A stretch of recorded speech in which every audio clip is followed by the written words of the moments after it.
नमस्कार। एक बार फिर से आप सभी का बहुत बहुत स्वागत है परीक्षा वर्ल्ड के इस यूट्यूब चैनल में। दोस्तों, एसएससी जीडी 2022 की परीक्षा के लिए लगातार प्रैक्टिस सेट की जो सीरीज मैं आप तक पहुंचा रहा हूं, उसका जो सेट नंबर 22 है उसको यहां पे हम कंप्लीट करने वाले हैं। तो चलिए बिना किसी देरी के आज के प्रैक्टिस सेट को लगाना स्टार्ट करते हैं। पहला प्रश्न आपके स्क्रीन पर है जो कि काफ़ी इंपॉर्टेंट है। आपको बताना है कि जो चंद्रयान प्रथम था इसको किस दिन प्रक्षेपित किया गया था, इसका आपको जवाब देना है। चंद्रयान प्रथम के बारे में आपको बताना है। तो आप याद रखिएगा चंद्रयान प्रथम जो है किस दिन प्रक्षेपित किया गया था। तो साथियों, राइट आंसर आपका क्या हो जाएगा? 22 अक्टूबर 2008 को। ऑप्शन आपका ए यहाँ पे जो दिया गया है बिल्कुल सही हो जाएगा। 22 अक्टूबर 2008 को चंद्रयान प्रथम, जो भारत का प्रथम चंद्र मिशन था, यह प्रक्षेपित किया गया था। तो इसके बारे में आप याद रखिएगा। ऑप्शन आपका ए यहाँ पे बिल्कुल सही हो जाएगा। कहाँ से इसका प्रक्षेपण किया गया था ये भी इंपॉर्टेंट है। तो आंध्र प्रदेश स्थित श्रीहरिकोटा के सतीश धवन अंतरिक्ष केंद्र से इसका प्रक्षेपण किया गया था। तो इसके बारे में आप याद रखिएगा। व्यापारिक वैसलीन का जो निष्कर्षण है किससे किया जाता है? जो आपका वैसलीन होता है उसका जो निष्कर्षण है यह किससे किया जाता है? तो आप याद रखिएगा इसका जो निष्कर्षण है व्यापारिक वैसलीन का, यह पेट्रोलियम से किया जाता है। तो ऑप्शन आपका डी यहाँ पे बिल्कुल सही हो जाएगा, पेट्रोलियम से। अगला महत्वपूर्ण प्रश्न है, राज्यपाल किसके प्रति उत्तरदायी नहीं होते हैं? राज्यपाल जो है किसके प्रति इसमें से उत्तरदायी नहीं है, आपको बताना है। तो राइट आंसर आपका क्या हो जाएगा? राज्यपाल जो हैं अपने कार्यों के लिए न्यायालय के प्रति उत्तरदायी नहीं होते हैं। तो ऑप्शन आपका जो यहाँ पे सी है बिल्कुल सही हो जाएगा। न्यायालय के प्रति जो है राज्यपाल उत्तरदायी नहीं होते हैं। तो आप इसे याद रखिएगा। राज्यपाल के विरुद्ध जो है किसी भी न्यायालय में किसी प्रकार की आपराधिक कार्यवाही प्रारंभ नहीं की जा सकती है। तो इसके बारे में आप याद रख सकते हैं। कैबिनेट मिशन जो है भारत क्यों भेजा गया था? आपसे पूछा जा रहा है कि जो कैबिनेट मिशन था यह भारत किस उद्देश्य से भेजा गया था, आपको बताना है। बहुत ही ज्यादा महत्वपूर्ण प्रश्न है। तो राइट आंसर आपका क्या हो जाएगा? सत्ता के हस्तांतरण के लिए संवैधानिक व्यवस्था तैयार करने के लिए। तो ऑप्शन आपका जो यहाँ पे बी है बिल्कुल सही हो जाएगा। कैबिनेट मिशन को भारत भेजने का मेन उद्देश्य क्या था? सत्ता के हस्तांतरण के लिए संवैधानिक व्यवस्था को तैयार करने के लिए। तो ऑप्शन आपका बी यहाँ पे बिल्कुल सही है। यह जो कैबिनेट मिशन था यह दिल्ली यानी कि भारत कब पहुंचा था? तो आप याद रखिएगा 24 मार्च 1946 को। याद रखिएगा 24 मार्च 1946 को कैबिनेट मिशन दिल्ली पहुंचा था। तो ये चीज़ आपको पता होनी चाहिए। डेट आपसे एग्जैक्ट डेट पूछी जा सकती है कैबिनेट मिशन की। तो 24 मार्च 1946 आपका राइट आंसर हो जाएगा। तथा इस कैबिनेट मिशन में जो है कितने सदस्य थे ये भी इंपॉर्टेंट है। तो कैबिनेट मिशन में आपके 3 सदस्य थे। ये 3 सदस्य कौन कौन थे? तो आप याद रखिएगा पैथिक लॉरेंस, स्टेफोर्ड क्रिप्स और एवी अलेक्जेंडर। ये 3 सदस्य थे कैबिनेट मिशन के। तो इसके बारे में आप याद रखिएगा, इंपॉर्टेंट है। इसके बाद अगला प्रश्न आपके स्क्रीन पर दिया गया है। तो अरब यात्री अल मसूदी जो है किसके शासनकाल में भारत आया हुआ था, आपको बताना है। तो राइट आंसर आपका क्या हो जाएगा? राष्ट्रकूटों के शासनकाल में अल मसूदी जो था यह भारत आया था। तो ऑप्शन आपका ए यहाँ पे बिल्कुल सही हो जाएगा, राष्ट्रकूट राज्य में। ऑप्शन ए आपका बिल्कुल सही है। भारत छोड़ो आंदोलन कब प्रारंभ किया गया था? इंपॉर्टेंट है, आपसे पूछा जा रहा है। इंडियन और नेशनल मूवमेंट का यह काफ़ी ज़्यादा महत्वपूर्ण प्रश्न है, बहुत बार एग्जाम में पूछा गया है। तो इसकी एग्जैक्ट डेट आपको बताने की, जो भारत छोड़ो आंदोलन था यह कब प्रारंभ किया गया था। बहुत ज़्यादा महत्वपूर्ण प्रश्न है, जवाब देने की आप कोशिश करिए।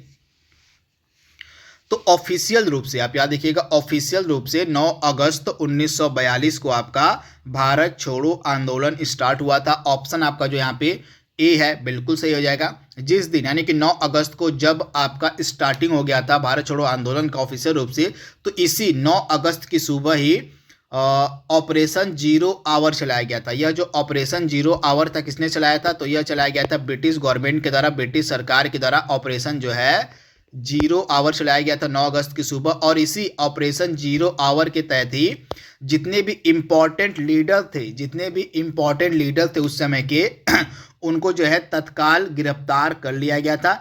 इनमें से सबसे पहले गिरफ्तार किया गया था महात्मा गांधी को। तो गांधी जी को गिरफ्तार कर लिया गया था ऑपरेशन जीरो आवर के तहत, तथा इनको गिरफ्तार करके आगा खां पैलेस में रखा गया था। ये प्रश्न कई बार एग्जाम में पूछ लिया जाता है कि भारत छोड़ो आंदोलन के दौरान महात्मा गांधी को गिरफ्तार करके कहाँ पर रखा गया था। तो ये चीज़ आप याद रखिएगा, आगा खां पैलेस में महात्मा गांधी को गिरफ्तार करके रखा गया था।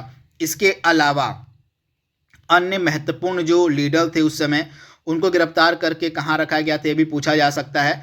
तो आप याद रखिएगा, पंडित जवाहरलाल नेहरू, गोविंद बल्लभ पंत, जेबी कृपलानी, पट्टाभी सीतारामैया, इन सभी को गिरफ्तार करके जो है अहमदनगर जेल में रखा गया था। तो ये चीज़ भी आप याद रखिएगा। इसके अलावा राजेंद्र प्रसाद को गिरफ्तार करके पटना की जेल में और जयप्रकाश नारायण को हजारीबाग की सेंट्रल जेल में रखा गया था। तो ये इंपॉर्टेंट चीज़ आपको याद रखनी है। इसके अलावा भारत छोड़ो आंदोलन के दौरान एक इम्पॉर्टेंट नारा दिया गया था जो बहुत बार एग्जाम में पूछ लिया जाता है। तो भारत छोड़ो आंदोलन के दौरान ही महात्मा गांधी ने नारा दिया था करो या मरो का। ये चीज़ भी आप याद रखिएगा, आपसे पूछा जा सकता है कि करो या मरो का जो नारा था यह किस इम्पॉर्टेंट आंदोलन के दौरान दिया गया था। आपके पास 4 ऑप्शन दे दिए जाएंगे, तो आपको याद रखना है कि भारत छोड़ो आंदोलन के दौरान ही करो या मरो का नारा दिया गया था महात्मा गांधी के द्वारा। तो ये सारे एडिशनल फैक्ट आपको साथ में याद रखने हैं। अगला प्रश्न आपके सामने है, भारत छोड़ो आंदोलन प्रस्ताव पारित होने के बाद गांधी जी को कैद किया गया था, जो जैसा कि मैंने आपको भी बताया है ऑपरेशन जीरो आवर के तहत 9 अगस्त को आपका ब्रिटिश सरकार के द्वारा ऑपरेशन जीरो आवर चलाया जाता है, ऑपरेशन जीरो आवर। तो इसी ऑपरेशन जीरो आवर के तहत ही 9 अगस्त की सुबह महात्मा गांधी को गिरफ्तार करके आगा खां पैलेस में रखा गया था। तो ऑप्शन आपका डी यहाँ पे जो है बिल्कुल सही हो जाएगा, आगा खां पैलेस में। मुस्लिम लीग के द्वारा पाकिस्तान की स्थापना की मांग करने वाला प्रस्ताव पारित किया गया था किस वर्ष में, आपसे पूछा जा रहा है। मुस्लिम लीग के द्वारा जो है पाकिस्तान की स्थापना की मांग करने वाला जो प्रस्ताव है यह कब पारित किया गया था। तो आप याद रखिएगा, मुस्लिम लीग का जो लाहौर अधिवेशन हुआ था मार्च 1940 में, इसकी अध्यक्षता करी थी मोहम्मद अली जिन्ना ने, और इसी अधिवेशन में ही जो द्विराष्ट्र का सिद्धांत था वह प्रस्तुत किया गया था, और साथ ही पहली बार पाकिस्तान की मांग से संबंधित प्रस्ताव भी पारित किया गया था जिन्ना के द्वारा। तो ऑप्शन आपका यहाँ पे जो सी वाला है बिल्कुल सही हो जाएगा, 1940 में। तथा ये जो प्रस्ताव था पारित किसने किया था, तो मोहम्मद अली जिन्ना ने प्रस्ताव पारित किया था। तथा 1940 में मुस्लिम लीग का लाहौर अधिवेशन होता है, इसी लाहौर अधिवेशन में ही यह प्रस्ताव पारित किया जाता है पाकिस्तान के स्थापना का। किसके द्वारा, तो मोहम्मद अली जिन्ना के द्वारा। तो ये चीज़ आप याद रखिएगा। वहीं मुस्लिम लीग की स्थापना किस वर्ष में की गई थी, 1906 में जो है आपकी जो मुस्लिम लीग थी उसका स्थापना किया गया था। तो इसके बारे में आप याद रखिएगा, कई बार एग्जाम इसके बारे में पूछ लिया जाता है। तो 1906 में मुस्लिम लीग की स्थापना करी गई थी। तो ये चीज़ आप याद रखिएगा। अगला प्रश्न आपके सामने दिया गया है, व्यक्तिगत सत्याग्रह आंदोलन के पहले सत्याग्रही कौन थे। आपसे पूछा जा रहा है कि जो व्यक्तिगत सत्याग्रह था और इसके प्रथम सत्याग्रही कौन थे, आपको बताना है व्यक्तिगत सत्याग्रह के।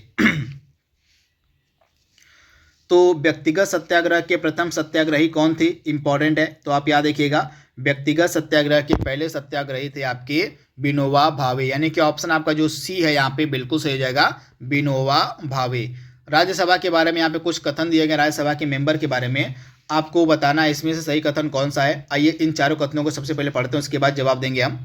तो पहला कथन क्या दिया गया है, राज्यसभा में होते हैं 280 सदस्य, जिनमें से 20 सदस्य भारत के राष्ट्रपति द्वारा मनोनीत किए जाते हैं। पहला कथन है 275 सदस्य, जिनमें से 18 सदस्य भारत के राष्ट्रपति के द्वारा मनोनीत किए जाते हैं। 250 सदस्य, जिनमें से 12 सदस्य भारत के राष्ट्रपति के द्वारा मनोनीत किए जाते हैं, या 252 सदस्य, जिनमें से 12 सदस्य जो है भारत के राष्ट्रपति के द्वारा मनोनीत किए जाते हैं। तो इसमें से आपको बताना है कि सही कथन कौन सा है राज्यसभा के संदर्भ में जो दिया गया है आपके सामने। फटाक से इसका जवाब दीजिए आप, काफी महत्वपूर्ण प्रश्न है। तो राज्यसभा में अधिकतम सदस्यों की संख्या हो सकती है 250। आप याद रखिएगा, राज्यसभा में अधिकतम सदस्यों की संख्या 250 हो सकती है, जिनमें से 12 सदस्य राष्ट्रपति के द्वारा मनोनीत होते हैं, 12 सदस्य इसमें से राष्ट्रपति के द्वारा मनोनीत होते हैं तथा 238 सदस्यों का निर्वाचन होता है। तो इसके बारे में आप याद रखिएगा। तो राइट आंसर आपका क्या हो जाएगा 250 सदस्य, जिनमें से 12 सदस्यों का राष्ट्रपति के द्वारा 12 सदस्य मनोनीत किए जाते हैं। तो इसके बारे में आप याद रखिएगा। तथा राज्यसभा का गठन आपका आर्टिकल 80 में दिया गया। आर्टिकल 80 जो हमारा है, इसमें राज्यसभा के गठन का प्रावधान दिया गया है। राज्यसभा को हम अपर हाउस कहते हैं, यानी कि अपना यह जो हमारा है अपर हाउस कहा जाता है, उच्च सदन कहा जाता है राज्यसभा। तो इसके बारे में आप याद रखिएगा, इंपॉर्टेंट है। तथा राज्यसभा के सदस्यों का चुनाव जो है अप्रत्यक्ष निर्वाचन के जरिए होता है। तथा राज्यसभा जो हमारा है अस्थायी सदन होता है। राज्यसभा हमारा क्या है, तो यह हमारा अस्थायी सदन माना जाता है। तथा इसके सदस्यों का जो कार्यकाल है 6 वर्षों का होता है। तथा इसका सदस्य बनने के लिए जो न्यूनतम आयु सीमा है वो 30 वर्ष की रखी गई है। न्यूनतम आयु सीमा 30 वर्ष की रखी गई है इसका सदस्य बनने के लिए राज्यसभा का। तो इसके बारे में आप याद रखिएगा। अगला प्रश्न आपके सामने दिया गया है, हमारे संविधान के अनुसार राज्यसभा का कार्यकाल 2 वर्ष में एक बार समाप्त होता है, या प्रत्येक 5 वर्ष में समाप्त होता है, प्रत्येक 6 वर्ष में समाप्त होता है, या समाप्त होने का विषय नहीं है। तो राज्यसभा के बारे में इसमें से कौन सा कथन दिया गया उसके कार्यकाल के संबंध में जो सही है आपको बताना है।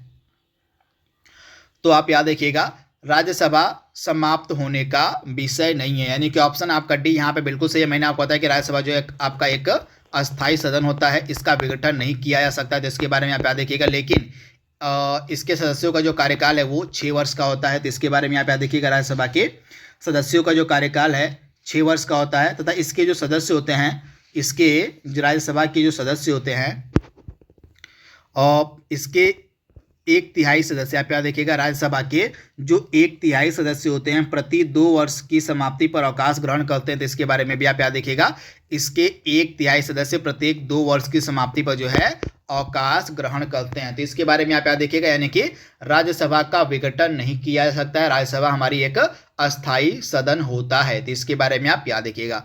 धन विधेयक कहाँ पर पेश किया जाता है, आपसे पूछा जा रहा है कि जो धन विधेयक है यह कहाँ पर पेश किया जाता है। बहुत ही ज़्यादा महत्वपूर्ण प्रश्न है। तो ये एक चीज़ आप याद रखिएगा, धन विधेयक हमेशा लोकसभा में ही प्रस्तुत किया जाता है। तो ऑप्शन आपका जो यहाँ पे ए है बिल्कुल सही हो जाएगा।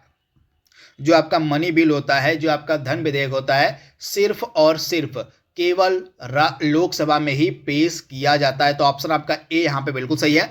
आर्टिकल कौन सा है मनी बिल से रिलेटेड, धन विधेयक से रिलेटेड? तो आर्टिकल 110, अनुच्छेद जो आपका 110 है यह धन विधेयक से रिलेटेड है। तो इसके बारे में आप याद रखिएगा। और धन विधेयक जो है हमेशा लोकसभा में ही प्रस्तुत किया जा सकता है। तथा धन विधेयक के संबंध में जो आपका संयुक्त बैठक है वह नहीं बुलाई जा सकती, ये भी आपसे एग्जाम में पूछा जा सकता है।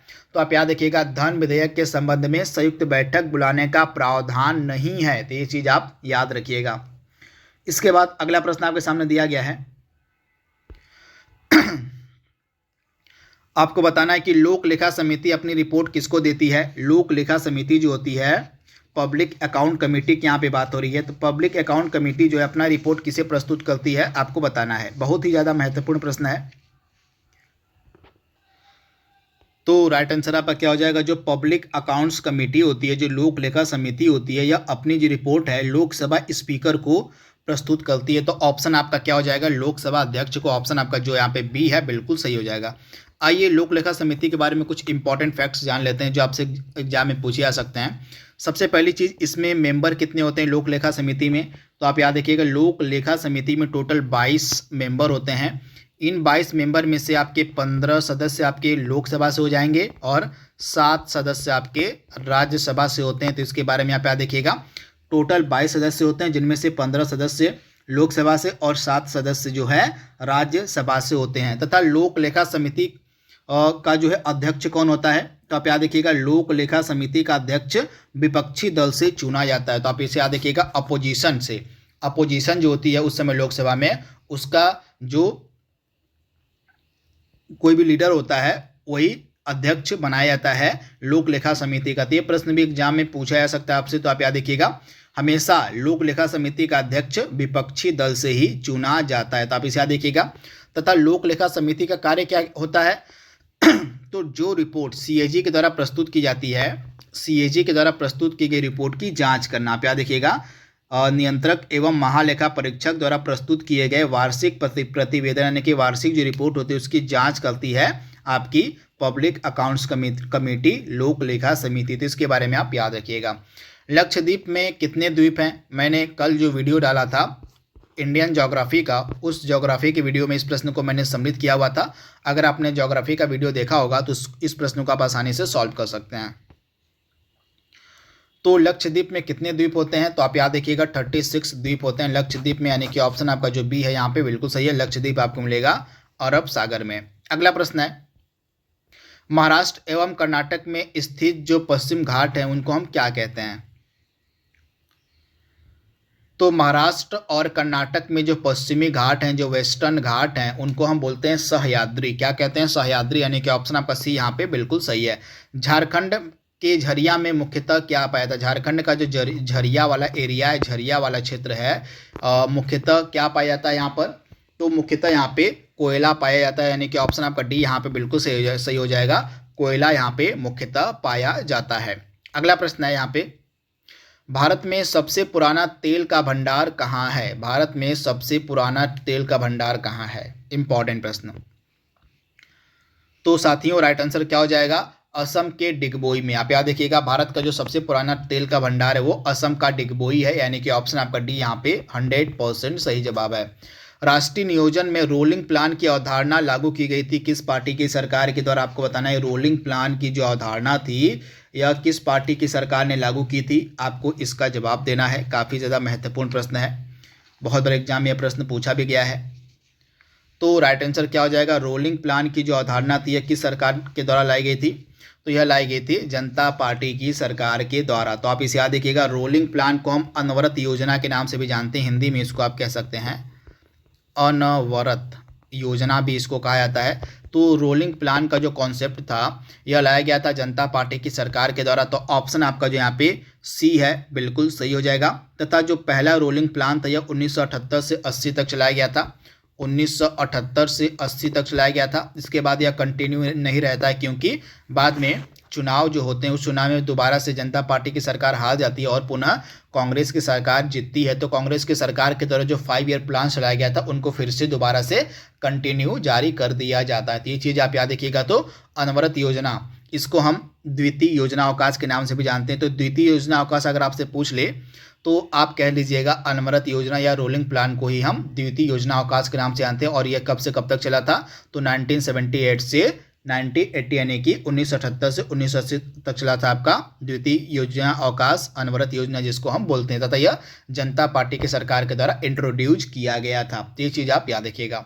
अगला प्रश्न आपके सामने है, भारतीय जीवन बीमा निगम की स्थापना कब करी गई थी? इंपॉर्टेंट है। जीवन बीमा निगम यानी कि LIC जो है, इसकी स्थापना के बारे में यहाँ पे बात हो रही है। तो LIC की स्थापना कब करी गई थी आपको बताना है। तो 1956 में। आप याद रखिएगा LIC की जो स्थापना है यह 1956 में करी गई थी। काफ़ी इंपॉर्टेंट प्रश्न है, तो इसके बारे में आप याद देखिएगा। 1956 में LIC का जो है गठन किया गया था। क्या आप बता सकते हैं कि वर्तमान में LIC के अध्यक्ष कौन है, LIC के प्रमुख कौन है? इसका जवाब आप कमेंट बॉक्स में दीजिएगा। इसमें से कौन सी राशि जो है सदिश राशि नहीं है? इसमें से आपको बताना है कि जो सदिश राशि है कौन सी नहीं है। इंपॉर्टेंट प्रश्न है। अदिश राशि और सदिश राशियों के बारे में आपको ज्ञात होना चाहिए, ये एग्जाम में पूछ ली जाती हैं साइंस के सेक्शन में। तो इसमें से कौन सी आपकी सदिश राशि नहीं है? तो सबसे पहले आइए जान लेते हैं कि सदिश राशियां होती क्या हैं। तो आप याद देखिएगा, ऐसी भौतिक राशियां जिनमें परिमाण के साथ साथ दिशा भी होती है। परिमाण के साथ आप याद देखिएगा, परिमाण और दिशा, परिमाण और दिशा दोनों जो है आपकी होती हैं सदिश राशियों में। तो इसके बारे में आप याद देखिएगा। तो ऐसी भौतिक राशियां जिनमें परिमाण के साथ साथ दिशा भी होती है उनको हम सदिश राशियां कहते हैं। तो इसके बारे में आप याद देखिएगा। एग्जाम्पल के तौर पे आप देख सकते हैं, विस्थापन आपकी सदिश राशि है, त्वरण आपकी सदिश राशि है और वेग आपकी सदिश राशि है। तो इसके बारे में आप याद देखिएगा। तो राइट आंसर आपका क्या हो जाएगा? इसमें से समय जो है आपकी सदिश राशि का एग्जाम्पल नहीं है, उदाहरण नहीं है। तो इसके बारे में आप याद देखिएगा। ऑप्शन आपका जो डी है यहाँ पे बिल्कुल सही हो जाएगा। अब यहाँ पे अदिश राशियों की अगर हम बात करें तो इसमें से अदिश राशियां कौन कौन सी हो जाएंगी? तो अदिश राशियां इसका सिर्फ उल्टा हो जाएगा। आप याद कर लीजिएगा, ऐसी भौतिक राशियां जिनमें सिर्फ परिमाण होता है, दिशा नहीं होती। तो आपकी जो अदिश राशियां होती हैं उसमें जो है दिशा नहीं पाई जाती है। तो अदिश राशियों में सिर्फ और सिर्फ परिमाण होता है, दिशा नहीं होती है। एग्जाम्पल के तौर पर द्रव्यमान हो गया, दूरी हो गया, तापमान हो गया, समय, चाल, विद्युत धारा, दाब, ये सभी आपके अदिश राशियों का एग्जाम्पल है। अगला प्रश्न आपके सामने है, रडार का आविष्कार किसके द्वारा किया गया था? रडार का जो आविष्कार है किसके द्वारा किया गया?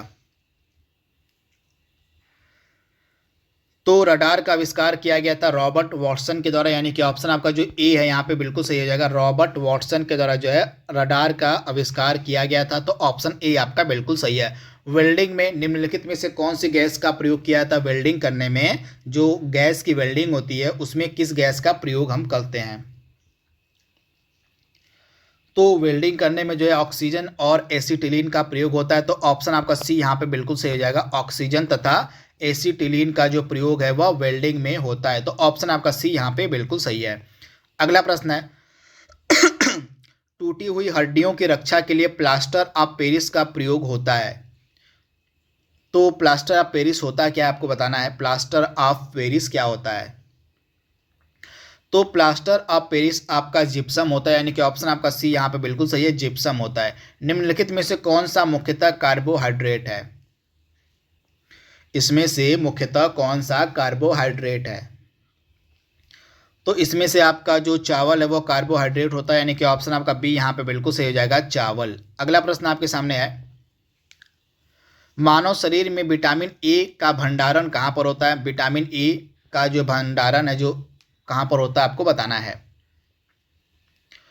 तो यकृत में, लीवर में जो है विटामिन ए का भंडारण होता है, यानी कि ऑप्शन आपका ए यहाँ पे बिल्कुल सही हो जाएगा। गौतम बुद्ध के जीवन की घटना धर्म चक्र प्रवर्तन किससे संबंधित है? गौतम बुद्ध के जीवन की जो इंपॉर्टेंट घटनाओं में से एक है धर्म चक्र प्रवर्तन, और यह इसका संबंध किससे आपको बताना है। धर्म चक्र प्रवर्तन का संबंध जो है किससे है? तो राइट आंसर आपका क्या हो जाएगा? धर्म चक्र प्रवर्तन का संबंध हो जाएगा इनके प्रथम उपदेश से। तो ये चीज़ आप याद रखिएगा, गौतम बुद्ध के द्वारा जो प्रथम उपदेश दिया गया था उसको हम धर्म चक्र प्रवर्तन के नाम से जानते हैं। तो ये चीज़ आप याद रखिएगा। तथा जो पहला उपदेश था गौतम बुद्ध के द्वारा कहाँ पर दिया गया था? तो आप याद रखिएगा, प्रथम उपदेश वाराणसी के सारनाथ में दिया गया था। सारनाथ ये जगह आपके उत्तर प्रदेश के वाराणसी शहर के में मिलेगी आपको, सारनाथ की जगह। तो इसके बारे में आप याद रखिएगा। तथा यहीं पे प्रथम उपदेश जो है दिया गया था गौतम बुद्ध के द्वारा, जिसको हम धर्म चक्र प्रवर्तन के नाम से जानते हैं। तथा सर्वाधिक जो उपदेश है, सबसे ज़्यादा जो उपदेश है महात्मा बुद्ध ने कहाँ पर दिए हैं? तो सबसे ज़्यादा उपदेश दिए हैं श्रावस्ती में महात्मा बुद्ध ने। तो ये चीज़ आप याद रखिएगा। अगला प्रश्न आपके सामने है, काशी हिंदू विश्वविद्यालय की स्थापना किस वर्ष में हुई थी? काशी हिंदू विश्वविद्यालय की स्थापना किस वर्ष में हुई थी? तो राइट आंसर आपका क्या हो जाएगा? ऑप्शन आपका बी यहाँ पे बिल्कुल सही हो जाएगा। काशी हिंदू विश्वविद्यालय की जो स्थापना थी यह 1916 में हुई थी। बहुत ही ज़्यादा महत्वपूर्ण प्रश्न है। तो ऑप्शन आपका यहाँ पे बी जो है बिल्कुल सही हो जाएगा। किस अभिनेत्री या अभिनेता को पहला दादा साहेब फाल्के पुरस्कार दिया गया था? तो आप याद रखिएगा, अभिनेत्री देविका रानी रोरिक, इनका पूरा नाम है। अभिनेत्री जो है देविका रानी रोरिक, इनको हम बोलते हैं अभिनेत्री देविका रानी रोरिक। इन्हीं को जो है पहला दादा साहेब फाल्के पुरस्कार दिया गया था 1969 में। वर्ष भी आप याद रखिएगा, 1969 में पहला दादा साहेब फाल्के पुरस्कार दिया गया था अभिनेत्री देविका रानी को। तो ऑप्शन आपका सी यहाँ पे बिल्कुल सही है। चलिए कमेंट बॉक्स में आप बताइएगा कि वर्तमान में एकदम लेटेस्ट का जो दादा साहेब फाल्के पुरस्कार है किसको दिया गया है।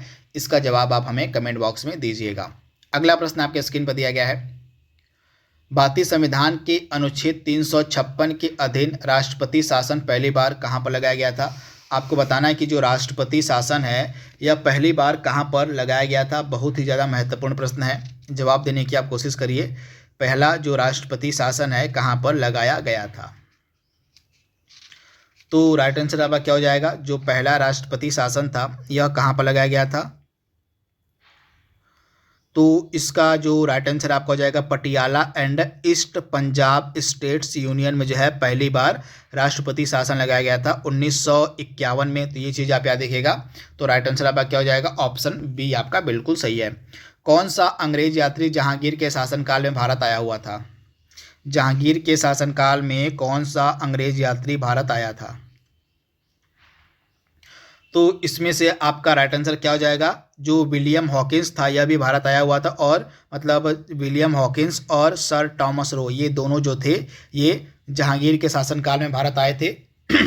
तो राइट आंसर आपका क्या हो जाएगा? ऑप्शन जो आपका यहाँ पे सी है बिल्कुल सही हो जाएगा। जहांगीर और मतलब जहांगीर के शासनकाल में विलियम हॉकिंस और सर टॉमस रो ये दोनों जो हैं भारत आए हुए थे। तो ऑप्शन आपका सी यहाँ पे बिल्कुल सही हो जाएगा। ए और बी दोनों होती है, ये चीज़ आप याद रखिएगा। तो दोस्तों इस प्रकार से आज का जो प्रैक्टिस सेट नंबर 22 था उसको हमने यहाँ पे कंप्लीट कर लिया है। एसएससी जीडी की परीक्षा के लिए यह प्रैक्टिस सेट बहुत ही ज़्यादा महत्वपूर्ण है। तो आई होप यह प्रैक्टिस सेट आपको पसंद आ रहा होगा। तो आज के लिए बस इतना ही। Thank you, thanks for watching, thank you.